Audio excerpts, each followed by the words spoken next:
बिस्मिल्लाहिर्रहमानिर्रहीम। अस्सलामु अलैकुम वरहमतुल्लाहि वबरकातुहू। व्यूअर्स, आज की वीडियो में बैतुल्लाह शरीफ यानी खाना काबा के बारे में बात की जाएगी।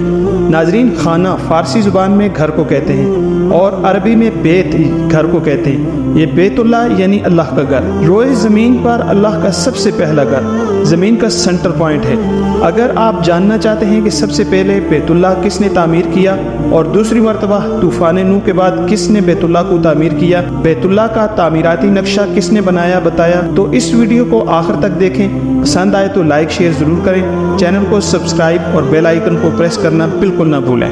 नाजरीन, खाना काबा की तारीख से आगाह रहना हर मुस्लिम के लिए लाजिम है। जब हज़रत आदम अलैहिस्सलाम ज़मीन पर तशरीफ़ लाए जन्नत से, तो बारगाह इलाही में अर्ज़ किया कि अल्लाह, मैं यहाँ ना तो मलाइका की तस्बीह व तकबीर सुन सकता हूँ और ना कोई इबादत गाह देखता हूँ जैसा कि आसमान में बैतुल मामूर देखता था, जिसके इर्द गिर्द मलाइका तवाफ़ करते थे। जवाब इलाही आया कि जाओ, जहाँ हम निशान बताएं वहाँ काबा बनाकर उसके इर्द गिर्द तवाफ़ भी कर लो और उसकी तरफ नमाज भी अदा करो। हज़रत जिब्राईल अलैहिस्सलाम उनकी रहबरी के लिए उनके साथ चल पड़े और उन्हें वहां लाए जहां से जमीन बनी थी, यानी जिस जगह पर झाग पैदा हुआ था, और फिर वही झाग फैल कर पूरी जमीन बनी। हजरत जिब्राईल अलैहिस्सलाम ने अपना पर मार कर सातों जमीन तक बुनियाद डाल दी, जिसको मलाइका ने 5 पहाड़ों के पत्थरों से भरा। कोहे लिबनान, कोहे तूर, कोहे जूदी और हिरा और तूर जीता। बुनियाद भर कर निशान के लिए चारों तरफ की दीवारें उठा दी। उस तरफ आदम अलैहिस्सलाम नमाज पढ़ते रहे और उसका तवाफ भी करते रहे। तूफान नूह तक काबा उसी हालत में रहा। उस वक्त वो इमारत तो आसमान पर उठा ली गई और ये काबा की जगह ऊंचे टीले की तरफ रह गई, मगर लोग फिर भी बरकत के लिए यहाँ आते थे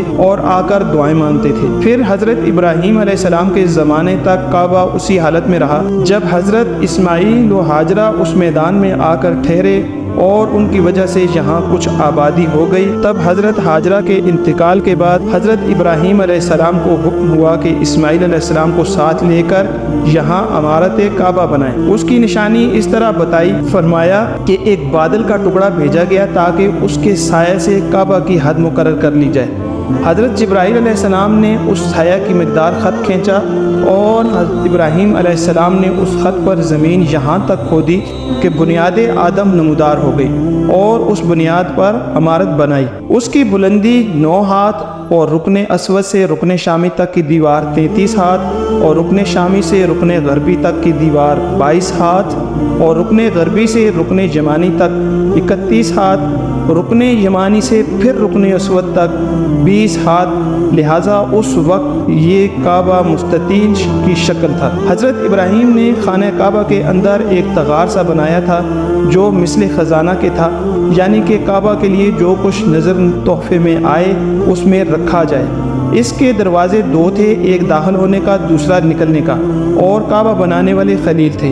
उनको पत्थर और गार उठाकर देने वाले इस्माईल अलैहिस्सलाम और उस इमारत में 3 पहाड़ों के पत्थर लगाए गए। हज़रत इब्राहीम अलैहिस्सलाम से पहले किसी ने यहाँ इमारत न बनाई थी, मगर उसके बाद कई दफ़ा उसकी तामीर व मरम्मत हुई और उसमें हालात की वजह से कुछ तब्दीलियाँ भी हुई। मसलन उसकी ऊंचाई दुगनी कर दी गई, दरवाज़ा 2 के बजाय 1 और उसका रकबा भी कम कर दिया गया, लेकिन बाद में फिर उसे पुराने रकबा में ही तामीर किया गया।